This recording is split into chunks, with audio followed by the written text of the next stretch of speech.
veíamos recién, son de una Argentina que existe, de la que vamos a hablar esta noche en Asuntos Públicos, una Argentina que no está mucho en las noticias, pero que es, Mabel, la Argentina, como dice el físico Conrado Barotto, la materia prima más importante de este país no es la soja, ni el petróleo, ni la carne, es la materia gris, ¿no? Y estas personas que veíamos aquí son materia gris argentina trabajando, ojalá que en el mediano y largo plazo, gracias a ellos y a muchos otros más, este país pueda despegar.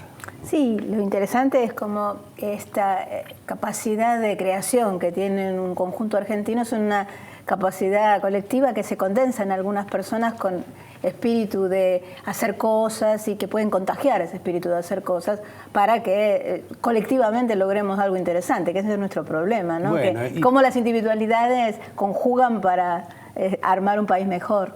Bueno, por eso uno de los últimos programas del año queremos terminarlos en una nota positiva, ya que estamos con tantos problemas de inflación, de tasas de interés, de conflictos muy fuertes, de reformas realmente complicadas, ¿no? En el medio, digamos, de ese corto plazo aparecen pantallazos de una Argentina posible que ya existe y que ojalá que crezca, porque ¿por qué vamos a hablar de eso hoy? A propósito de la aparición del libro Argentina Innovadora, que se llama ¿Quiénes son los emprendedores, científicos y artistas que están cambiando el país?, de María Eugenia Estensoro y Silvia Neistat, nuestra querida compañera y co-conductora, que hoy no pudo estar acá porque es muy modesta, no, en realidad porque está en un viaje de trabajo. Así que se salvó de hablar de sí misma, ella no quería. Pero por suerte está María Eugenia Estensoro con nosotros hoy. Buenas noches, María Eugenia, y gracias por venir. Y felicitaciones por el libro, lo terminé de leer ayer y es realmente, bueno, sumamente informativo. Y además, bueno, mucho más de lo que queremos hablar contigo es la cuestión de qué políticas públicas, porque este programa se llama Asuntos Públicos y este es un asunto público de primera magnitud, para realmente apoyar y lanzar la innovación en la Argentina, ¿no? Bueno, gracias por la invitación y Silvia es la coautora, trabajamos 2 años en este libro y lo que nosotros queríamos mostrar es que la Argentina tiene una nueva generación de emprendedores, de científicos y también de creativos que han creado empresas y proyectos regionales o globales que están teniendo un gran éxito y que son fundamentales para que la Argentina tenga un destino en este siglo XXI en la economía del conocimiento. Cuando vos decís que Barotto, este emprendedor de 76 años, este físico italiano que creció en la Argentina, que como él dice, vino en plena Segunda Guerra Mundial y la educación argentina gratuita le permitió ir al colegio, después recibirse en el Balseiro, una universidad pública de excelencia, y después hacer postdoctorados en Stanford, en distintos lugares, y que, bueno, fue el creador de INVAP, la empresa también estatal de Río Negro, de alta tecnología, la que hace las centrales nucleares de investigación y exporta satélites. Bueno, ese es Barotto y ahora está en la Agencia Aeroespacial. Y él dice, la Argentina lo que tiene que exportar es conocimiento, porque nosotros tenemos grandes profesionales, pero siempre nos hemos concentrado más, y no es que no lo tenemos que hacer, sino además de las materias primas, tenemos que materia gris, conocimiento, y en la era del conocimiento es fundamental. Y ustedes en el libro pasan revista, reportean a varias de estas empresas, algunas muy conocidas, como Mercado Libre, que a propósito, ayer las acciones de Mercado Libre subieron en el mercado de Nueva York, que ya tiene una capitalización bursátil de 13.000 millones de dólares, algo increíble, algo impresionante. Mercado Libre, OLX, Despegar y otras. Bueno, Globant, que estaban mostrando ahí. Sí.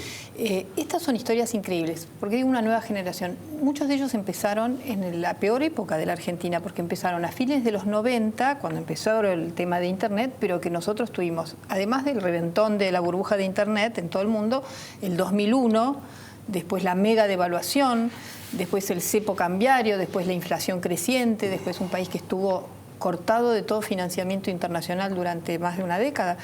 Y sin embargo ellos crearon las empresas que más se destacan en Latinoamérica en tecnología. ¿no? Mercado Libre es la mayor empresa de tecnología de Latinoamérica. Que son los famosos unicornios. Sí, ¿Qué es un unicornio? Así se llama a las empresas de tecnología que tienen un valor de más de 1.000 millones de dólares.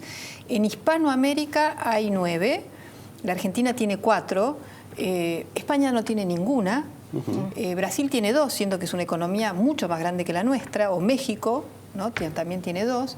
O sea que la Argentina, y después tenemos Technisys, es la empresa de home banking, cuando hacemos banca por el celular, bueno, de la mayoría de los bancos de Latinoamérica y ahora en Canadá también, esa es una empresa argentina, Technisys. Hay microsatélites que está haciendo Emiliano Kargeman.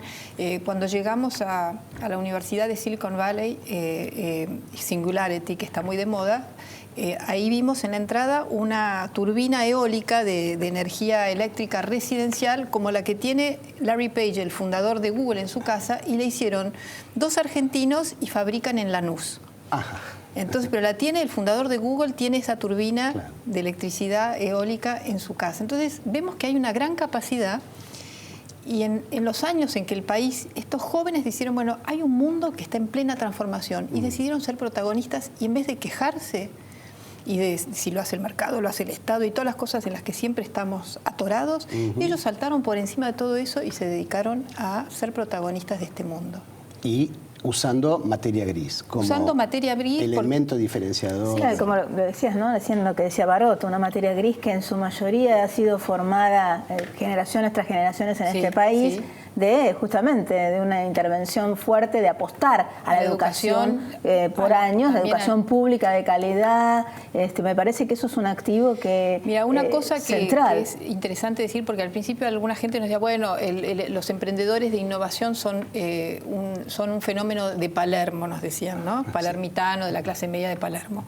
Y puede que haya alguna, pero en estos de alto impacto, los que están creando empresas globales, lo que vimos, hicimos una pequeña encuesta, pero son una élite educativa, porque vienen de la educación pública o de la educación privada, pero obviamente fueron jóvenes que quisieron superarse, pero vienen en partes iguales del sistema público que del privado. Lo que sí, al igual que los jugadores de fútbol de la Argentina, que creo que es un modelo que tendríamos que tratar de transponer, no se quedaron jugando en la Argentina nada más entre nosotros, ¿no? Esta idea de vivir con lo nuestro, sino que vieron qué era lo mejor que se estaba haciendo, bueno, qué hacía Apple o Google o no sé quién. Ellos querían ser como ellos, se comparaban con los mejores y compiten con los mejores. Igual que nuestros futbolistas, que no se quedaron en los clubes donde se formaron, juegan en las ligas internacionales y nosotros queremos estar en el Mundial, siempre en el ranking de entre los primeros puestos. Es la misma cultura. Y en vez de decir, no, el mundo es una amenaza, los argentinos no podemos, no, ellos dicen, sí podemos. En el libro también hablan de muchos científicos que descollan en el exterior. Así hay una desproporción, ¿no? En base a la población, por ejemplo, al ingreso per cápita, personas como el físico Balmaceda, que está en Maldacena, que está que es una autoridad en la física mundial. cuántica. Él ocupa trabaja donde trabajaba Einstein en Princeton. Increíble. Y es uno de los científicos físicos teóricos más importantes. Pero después también en el Barañao siempre dice, la Argentina puede ser el polo de innovación en biotecnología, uno de los polos principales del mundo, porque tenemos biólogos que se destacan y en los concursos internacionales o las becas o los fondos que se asignan, los europeos siempre se sorprenden porque hay tantos argentinos que ganan estos concursos. Entonces nosotros, y este es el mensaje del libro, podemos aspirar, así como en el siglo XX lamentablemente no llegamos a ser el país industrializado que añorábamos en los años 50 o 60, eso no ocurrió, hoy sí podemos pensar, si lo ponemos como un objetivo nacional, ser un país relevante en la economía del conocimiento, porque tenemos los científicos, tenemos los emprendedores que tienen una garra fenomenal, tenemos creativos como pueden ser Campanella o Cris Morena, que hemos reseñado acá. Hay muchos creadores que están, hoy la industria del entretenimiento es una industria poderosísima, pero tenemos que poner la proa hacia ese... Siguiendo con la metáfora futbolística, hay grandes individualidades, pero la selección siempre sufrimos porque cuando se ponen a trabajar juntos no siempre les va tan bien. Y decimos, ¿cómo puede ser que afuera les va tan bien y cuando vienen al país Mira, empiezan... eso también es nuestro, porque somos muy exigentes en fútbol. Yo justo estoy escribiendo un artículo sobre este paralelismo y nosotros somos el cuarto país del mundo en cantidad de mundiales ganados, en puntaje, y cuando uno ve quiénes son los mejores jugadores del mundo, hay distintos rankings en internet, me fijé, y bueno, hoy Messi se dice que es el mejor jugador del mundo, y cuando uno ve de toda la historia, también aparece Maradona, el pibe de oro, a pesar de no sé qué dicen, pero lo ponen a Maradona. Entonces, en fútbol nosotros queremos estar entre los 4 o 5 mejores del mundo, pero en educación no nos importa si cada vez estamos peor en las pruebas internacionales PISA, más bien decimos que nos sirven en las competencias en educación. En fútbol sí, pero en educación parece que no, no queremos competir. Son más complicadas. Claro. Son más complicadas, pero de armar. fundamentales. Obviamente, sí, pero son más complicadas. Y sí, generalmente sí. como hay, en este caso, sí, pero la idea de para qué se usan son complicadas. No, pero saber, Sí, por uno ve los supuesto. países que les va mejor, como Sí. Corea, por ejemplo, Sí. que hace 20 años decidió ser un país que exporta tecnología y que tiene uno de los mejores sistemas de educación. Y la Argentina, cuando tuvo uno de los mejores sistemas de educación del mundo, tenía una clase media amplia, tenía 4% de la población nada más bajo Tenían pobreza. estados fuertes, Ese es ¿no? el Como problema, Corea, que lo que claro. tiene es un estado, una política de estado Sí, fuertísima. sí, Bueno, de eso vamos a hablar en el bloque que viene, porque me parece que es muy importante, porque ahora estamos viendo todas estas empresas, pero hasta hace poco en la Argentina se decía que, Cavallo, desde que mandó a lavar, famoso escena que mandó a los científicos, los mandó a lavar los platos, que redujo los sueldos del CONICET a una miseria, el gobierno militar de Onganía que echó a los universitarios del 66, produjo la fuga de cerebros, que todas las universidades del mundo estaban encantadas porque recibían unos recursos. Y ahora la tentación de bajar había una también. ahora también la tentación de bajar el presupuesto universitario. Lo recortamos. O sea, ahora hubo, incluso No entendimos. Fue a pesar de las políticas públicas. El gobierno de Kirchner nunca le dio mucha bolilla a las pymes, pese a que podía serle políticamente interesante, pero no las registraba. Sí, así claro. Los emprendedores, a pesar de las políticas muchas veces contra ellos, se arremangaron, empezaron a trabajar, como decís vos, hicieron sus empresas. Ahora sería bueno que se dé una política coherente, una política pública coherente para apoyar este sector, ¿verdad? Bueno, hay varias leyes que se han aprobado. Uno es la ley PYME, que facilita muchísimo todo el tema de crear una empresa y sobre todo a veces las pymes tienen que tener como un departamento administrativo que no pueden ni siquiera financiar. También leyes impositivas especiales para las pequeñas y medianas empresas. En la ley del emprendedor, una de las cosas que incluía era la creación de fondos de capital emprendedor, capital de riesgo, donde los privados tienen que poner dos tercios y un tercio lo pone el sector estatal, como tienen Israel o Chile o Brasil o Colombia, y que nosotros no teníamos una política específica.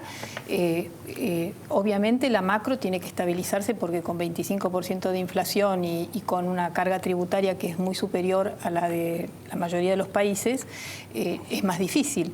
Pero lo que igual tenemos que decir, en ese contexto, igual la Argentina, esta nueva generación, porque generalmente son de sub 50, tienen menos de 50 años, y hablamos de las individualidades. Ellos tienen una característica, porque eso tiene que ver con el mundo del siglo XXI. Los emprendedores no son los magnates que trabajan solos y que se hacen de abajo solos y que pisan a todo el mundo y que solamente quieren brillar ellos. Trabajan en red, trabajan en equipo, comparten información, ellos crean lo que se llama el ecosistema. Si a vos te va bien y a mí me va bien y nos ayudamos, nos va a ir mejor a todos. Tienen otra filosofía y yo creo que eso es un secreto de por qué estos argentinos están triunfando, porque el argentino tiene esa fuerza de haberse superado en contextos bastante difíciles y lo dicen un montón de especialistas internacionales que consultamos. Pero también tenemos ese ego que nos impide muchas veces colaborar. Cuando trabajás en un ecosistema, vos tenés que colaborar. Entonces el ego se empieza a moderar. ¿No? En el bloque siguiente te voy a preguntar si estos personajes que vos están describiendo podrían reemplazar a la vieja camada empresarial que supo conocer la patria contratista, los capitanes de industria. Hay madera para hacer una nueva clase dirigente empresarial, pero no me contestes ahora, enseguida volvemos en Asuntos Públicos.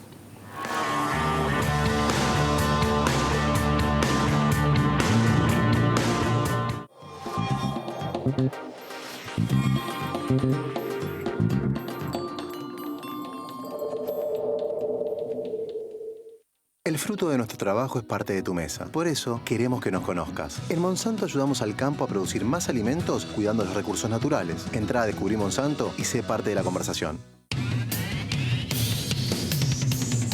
Voz de Neo 1825.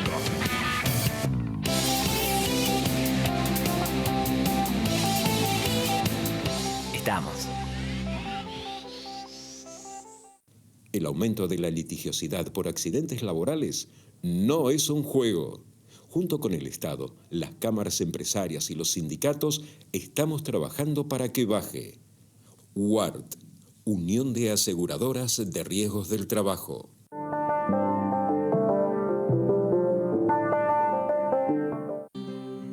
Cuando elegís papel Ledesma, elegís un consumo responsable. Porque nuestro papel se elabora a partir de la caña de azúcar, un cultivo renovable año a año. Elegí Ledesma, elegí cuidar el ambiente.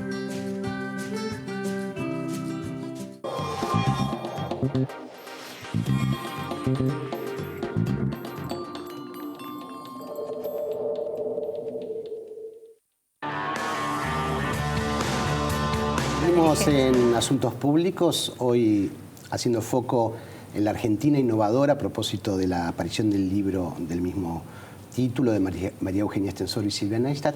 Y la pregunta, María Eugenia, que había quedado es, esta nueva clase empresarial, esta nueva generación, sub-50, de empresarios modernos, conectados, que trabajan en red, ¿pueden llegar a sustituir a la vieja clase empresaria que, bueno, pasó a lo largo de las décadas por los llamados capitanes de industria? Son los animémonos y vayan. Claro. Los animémonos y vayan de la economía, Mira, la patria contratista, etcétera. Bueno, yo seguro. Claro, en este caso ninguno de ellos son contratistas del Estado. Y además tienen una vocación de competir con el mundo, no están pidiendo que les cierren el mercado. O por ejemplo, Despegar.com es la quinta agencia de viajes del mundo, ¿no? Es una agencia online. Bueno, lo ha podido decir porque su tecnología es tan buena como la de cualquier la plataforma número uno. Entonces no es que dicen, bueno, como es para Latinoamérica vamos a hacerlo más o menos. Ellos están al frente de la tecnología desde Argentina. Entonces, y no piden condiciones especiales. Creo que en ese sentido esperamos con Silvia que sea la nueva dirigencia empresarial, que tenga una visión más moderna, que no tenga miedo de salir con la camiseta argentina al mundo, que lo necesitamos, porque eso es lo que traen las divisas para después hacer un montón de cosas. Y la Argentina tiene que producir mucho más riqueza, porque no podemos distribuir riqueza que nos producimos, más o menos. El país está estancado hace décadas y por eso la pobreza sigue aumentando. Entonces, estas empresas son también bastante etéreas, porque, por ejemplo, como ustedes cuentan en el libro, Mercado Libre tiene solo un 25%, su mayor negocio está en Brasil, ¿no? Un 45%, un 25% en Brasil, Despegar es un caso parecido, Globant exporta el 99%. ¿Podrían hacer esto en Argentina, en la India? De hecho, una de ellas, OLX, su negocio está en la India. El principal mercado, ¿no?, está en la India. Pero ellos decidieron hacerlo desde Argentina. Gusta acá. Les gusta acá, lo quieren hacer acá. Eso también es algo. No vendieron las empresas, hablando de la vieja guardia, ¿no? Que vendieron las empresas cuando empezó la globalización, sino que ellos crearon empresas y contra viento y mareo se quieren quedar acá porque encuentran que hay muchas cosas que les gusta de la Argentina.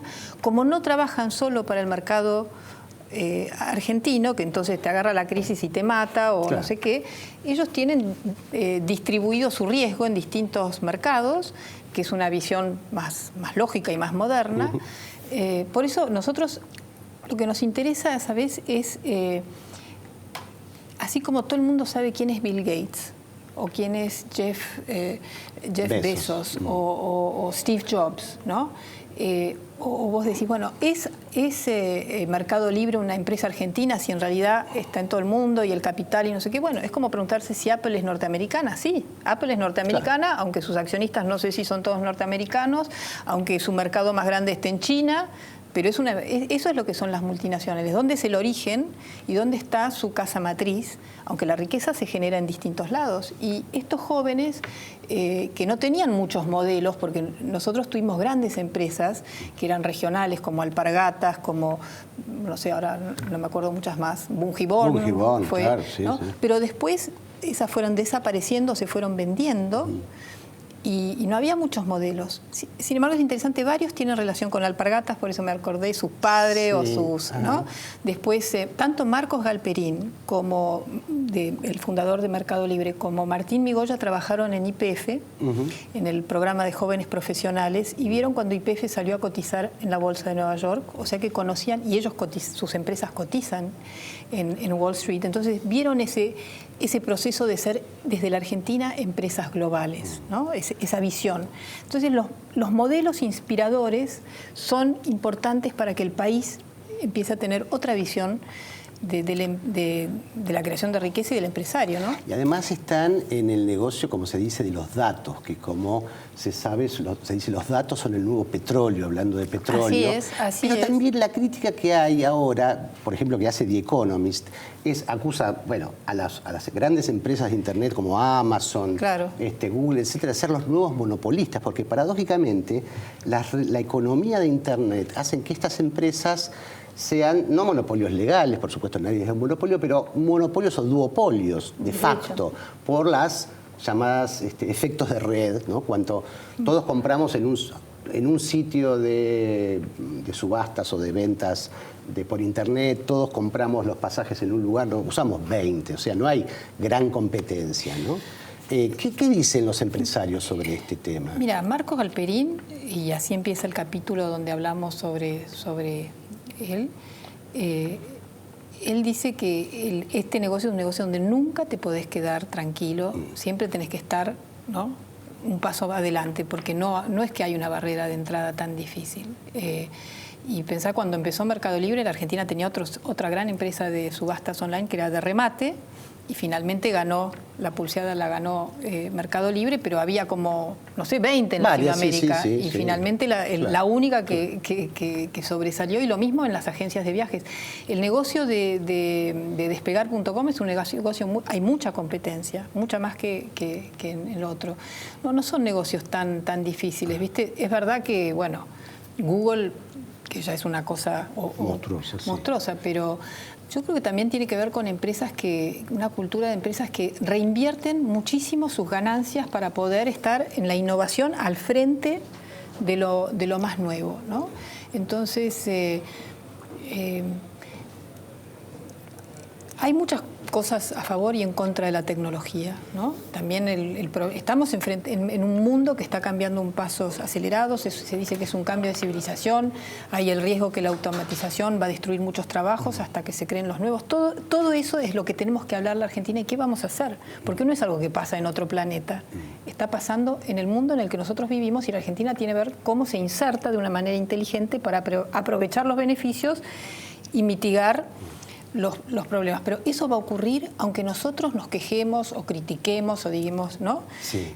Lo que sí, en este mundo con empresas tecnológicas muy fuertes, en Latinoamérica las nuestras son las fuertes. Entonces, por una vez podemos decir cómo apoyamos esto y veamos que crezcan más, como fue la Argentina de la primera mitad del siglo XX, donde nuestras compañías de cine eran las más fuertes, las editoriales de Hispanoamérica eran en Argentina. Bueno, en esta nueva economía, los argentinos hemos salido con ventaja. Eso es lo que habla el libro. Tendríamos que hacer de esto una causa nacional para que realmente dentro de 20 años seamos uno de los grandes centros de innovación, porque tenemos con qué. Hay países en nuestra región que aunque quisieran no lo podrían hacer porque no tienen la ciencia, no han tenido la educación. Nosotros tenemos que mejorar muchas cosas, pero tenemos una base desde donde aspirar a poder participar. Sí, financiar la ciencia, que era la expectativa de una política de Estado. Eso es fundamental, aumentar el presupuesto en ciencia. Aumentar el presupuesto en ciencia, nosotros dar señales de continuidad y no de volatilidad. Brasil tiene el doble de inversión en ciencia que nosotros, ¿no?, en relación al PBI, Israel 7 veces más. es fundamental que nosotros invertamos muchísimo en ciencia. Creo que es una buena señal que Barañao decidió quedarse porque él está haciendo un trabajo... decidió quedarse, pero en condiciones distintas. Ese es el mensaje, ese es el problema. La inversión en ciencia para que no se frustre, para que no se frustre otra vez. Claro, ese es el tema, ¿no? En ciencia, el triángulo, no el famoso triángulo del sábado. María Eugenia, muchas gracias. Gracias a Felicitaciones ustedes. por el libro y Gracias. muchos éxitos. Esto fue Asuntos Públicos, hasta el jueves que viene.